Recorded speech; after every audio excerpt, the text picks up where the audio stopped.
దేవునికి స్తోత్రం. ప్రియమైన సహోదర సహోదరులకు శుభాభివందనములు. హేరుస్తుతేనే వాగ్దానము కొరింథీయులకు రాసిన 2వ పత్రిక 12వ అధ్యాయం 9వ వచనం. నా కృప నీకు చాలును.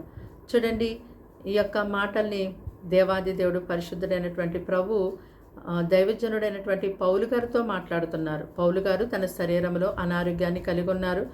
ఆ రోగమును తొలగించమని ముమ్మారు దేవుని సన్నిధిలో పౌలు గారు ప్రార్థించారు. అయితే దేవుడు అంటున్నారు కదా, రోగం నిన్నేమీ చెయ్యదు, నా కృప నీకు చాలు అన్నారు.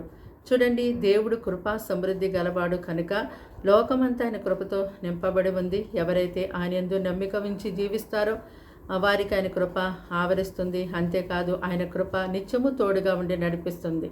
మరి పౌలు గారు దేవుని సాధనముగా ఉన్నారు, ఆయన ప్రజగా, ఆయన బిడ్డగా ఉన్నారు కనుక ఆయన కలిగి ఉన్న రోగాన్ని బట్టి ఆయనకేమీ కాదని, నా యొక్క కృప నిన్ను ఆవరించి నడిపిస్తుందని, నిత్యము కూడా నా కృపనికి తోడుగా ఉంటుందని దేవుడు ఎంతో గొప్పగా పౌలు గారిని బలపరిచారు. అలాగే ఈ దినాన ఆయన ప్రజగా, ఆయన బిడ్డగా, ఆయన రక్తములో నీ యొక్క పాపములు కడుగుకొని ఆయనను ధరించుకుని జీవిస్తున్నటువంటి ఈ జీవితంలో కూడా ఎలాంటి రోగము, ఎలాంటి సమస్యలు నీవు కలిగి ఉన్నప్పటికీ కూడా వాటిని బట్టి మరి దేవునికి ప్రార్థించినప్పుడు కొన్నిసార్లు దేవుడు నా కృప నీకు చాలు అంటారు.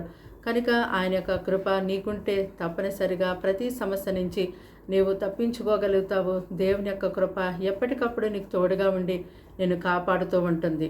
అయితే దేవుడు అహంకారులను ఎదిరించి దీనులకు కృప అనుగ్రహించేవాడై ఉన్నాడు కనుక ప్రతిరోజు కూడా దేవుని కృప కొరకు మనం వేడుకునే వారిగా ఉండాలి.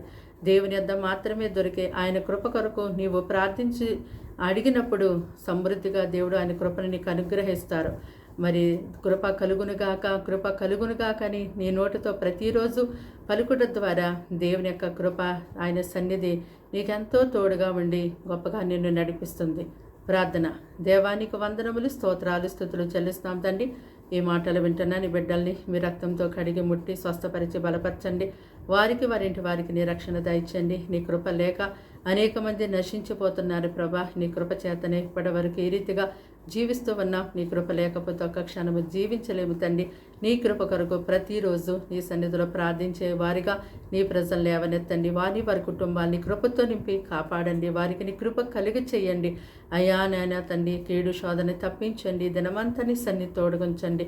పరిశుద్ధాత్మదేవ, మీరే వారికి తోడయండి. అయా, మీరు నీ కృప చేత సమస్త విషయాల్లో సహాయం చేసి నడిపించమని యేసు నామమున ప్రార్థన సమర్పించి అడిగి వేడుకుంటున్నాం తండ్రి. ఆమేన్.